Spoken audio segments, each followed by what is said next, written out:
Salam sejahtera bagi kita semua.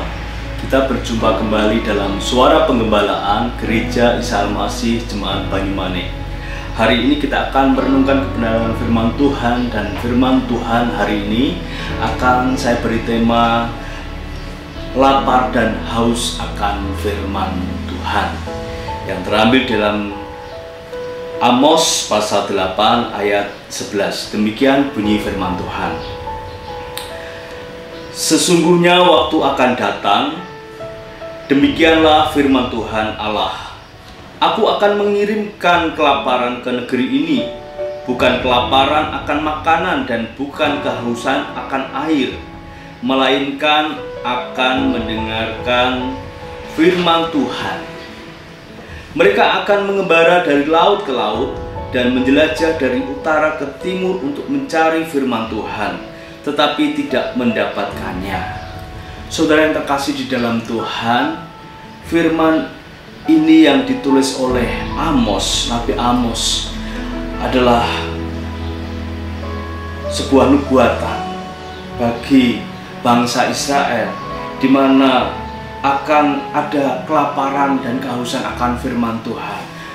Amos menuliskannya kepada bangsa Israel, khususnya di kerajaan utara, karena dia aktif di kerajaan utara pada abad ke-8 sebelum Masehi. Ya, Amos adalah seorang nabi yang mengaku tidak sebagai nabi. Mengapa Amos tidak mengakui sebagai nabi? Bahkan dia mengakui sebagai hanya seorang gembala. Kalau kita lihat di dalam pasal yang ke-7, ketika Amos pernah diusir oleh Amazia, dikatakan di dalam Amos pasal 7 ayat yang ke-10 dan ke-12, lalu Amazia imam di Betel menyuruh orang menghadap Yerobeam raja Israel dengan pesan, Amos telah mengadakan persepakatan melawan tuanku di tengah-tengah kaum Israel. Negeri ini tidak dapat lagi menahan segala perkataannya, sebab beginilah dikatakan Amos, Yerobeam akan mati terbunuh oleh pedang, dan Israel pasti pergi dari tanahnya sebagai orang buangan. Lalu berkatalah Amazia kepada Amos, "Lihat, pergilah, enyalah engkau ke tanah Yehuda. Carilah makananmu di sana dan bernubuatlah di sana. Tetapi jangan lagi bernubuat di Betel, sebab inilah tempat kudus raja, inilah bait suci kerajaan." Jawab Amos kepada Amazia, "Aku ini bukan nabi, dan aku ini tidak termasuk golongan nabi, melainkan aku ini seorang peternak dan pemungut buah ara hutan. Tetapi Tuhan mengambil aku dari pekerjaan mengirim kambing domba, dan Tuhan berfirman kepadaku, pergilah, bernubuatlah terhadap umatku Israel." Saudara yang terkasih di dalam Tuhan, Amos mengapa tidak mengakui keberadaannya sebagai nabi? Karena sangat dimungkinkan nabi-nabi pada waktu itu adalah nabi yang berpihak kepada kerajaan yang mau dibayar, sehingga dia hanya menyenangkan apa yang baik bagi rajanya. Tetapi Amos memiliki nubuatan, diizinkan Tuhan, dipakai Tuhan untuk menyampaikan pesan kepada orang Israel, kepada umat Tuhan, bahwa akan terjadi sesuatu hal atas bangsa ini, atas orang Israel. Saudara terkasih di dalam Tuhan, alangkah berbahagianya kita jika hari ini sekalipun sudah tidak ada nabi, tidak ada seorang pelihat, tetapi kita masih meyakini ada orang-orang biasa, mungkin jemaat Tuhan yang dipakai Tuhan untuk menyampaikan pesan Tuhan. Kita perlu dengar, perlu mendengarnya dan berdoa supaya apakah apa yang dikatakan itu benar. Kita tidak tahu saudara kita dipakai Tuhan, tetapi perlu kita cermati, jangan kita terburu menghakimi, oh dia hanya ngomong sembarangan dan sebagainya. Dan di era Roh Kudus ini, zaman Roh Kudus ini, ada banyak orang yang dipakai Tuhan. Nah, perlu kita memeriksanya, menelitinya dan mencermatinya. Apakah yang dikatakannya benar? Dan Amos mengingatkan kepada bangsa Israel, juga kepada kita hari ini, bahwa di dalam pasal 8 yang kita baca tadi, akan ada suatu kelaparan dan kehausan akan firman Tuhan yang luar biasa. Saudara yang terkasih di dalam Tuhan, hari-hari ini pun kita merasakan sebagai jemaat Tuhan ada kerinduan yang sangat dalam untuk mendengarkan kebenaran firman Tuhan di gereja khususnya. Kita merindukannya, suasana gereja, kita mendengar khotbah-khotbah dari Bapak Gembala. Tetapi saudara terkasih dalam Tuhan, sesuai dengan adanya masa seperti ini, kita juga patut bersyukur juga, karena meskipun kita belum diizinkan untuk beribadah bersama-sama di gereja, kita ada banyak kesempatan melalui perenungan firman Tuhan, baik pembacaan Alkitab di rumah masing-masing, melalui renungan-renungan yang disampaikan di WA, di media massa, kita bisa membacanya. Tetapi bagaimana dengan jemaat Tuhan yang tidak bisa mengikuti siaran langsung atau membaca dari WA dan sebagainya? Pasti mereka sangat merindukan akan kebenaran firman Tuhan, merindukan renungan firman Tuhan, mendengarkan khotbah-khotbah yang disampaikan oleh hamba Tuhan. Mereka pasti memiliki hati yang sangat rindu, sangat haus, tidak hanya untuk bersekutu bersama-sama, tetapi mendengar langsung dari hambanya, dari gembala.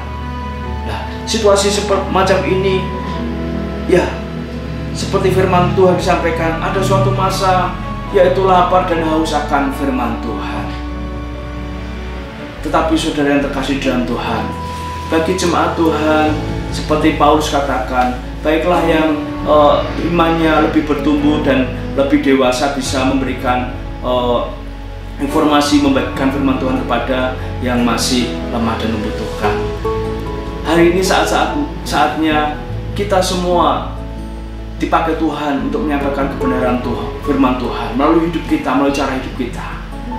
Dan kerinduan akan firman Tuhan itu akan dinikmati oleh saudara kita yang sangat membutuhkan, yang sangat haus, sangat rindu.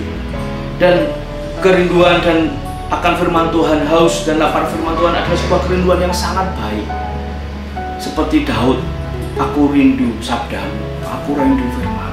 Karena firman Tuhan, karena sabda Tuhan itulah yang membuat kekuatan hidup kita dalam menghadapi segala hal yang ada. Saudara yang terkasih di dalam Tuhan, biarlah hari ini kita kembali dikuatkan.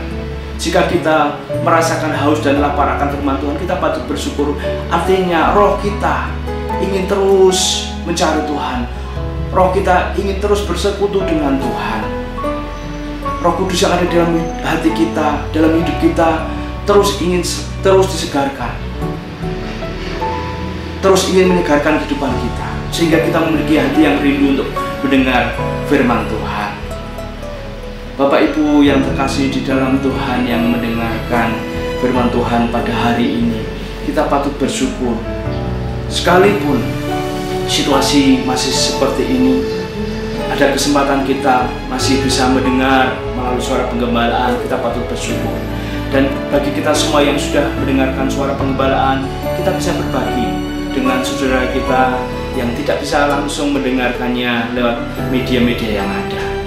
Jadi pahamilah, mengertilah bahwa hati yang di dalamnya ada Roh Kudus memang memiliki suatu kerinduan untuk berkomunikasi dengan Tuhan, untuk senantiasa disegarkan melalui kebenaran firman Tuhan, untuk selalu bisa bersekutu dengan Tuhan. Dan kerinduan-kerinduan itu saya yakin dan percaya bahwa Roh Kudus mengerti, dan Roh Kudus pasti akan menolong sebuah kerinduan kita. Dan semua yang ada di sekitar kita, media yang di sekitar kita akan dipakai Tuhan untuk menolong kita, untuk memulihkan, menyegarkan jiwa kita yang haus akan firman Tuhan. Sebab hanya dengan kekuatan dari Tuhan membaca firman Tuhan, kita dimampukan untuk terus bertahan, untuk bersyukur dalam menghadapi segala situasi yang ada ini. Jemaat yang saya kasih di dalam Tuhan, baiklah peringatan-peringatan yang ada di dalam kitab Amos, meskipun peristiwa yang sangat lampau, tetapi menjadi pengalaman yang sangat baik bagi kita. Kita perlu meresponi peringatan-peringatan yang mungkin bisa disampaikan oleh hamba Tuhan, disampaikan oleh anak-anak kita, mungkin lewat media. Kita perlu mencermati. Tetapi satu hal yang perlu kita pegang adalah bahwa dengan firman Tuhan kita dimampukan untuk terus bertahan, mempertahankan iman kita, hidup kita sampai Tuhan memanggil kita.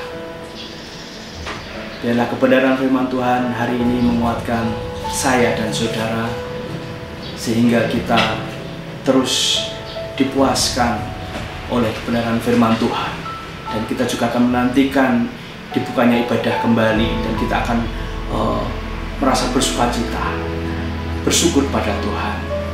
Tetapi terus kita bisa membaca Alkitab untuk memenuhi kebutuhan rohani kita dan terus memuliakan nama Tuhan.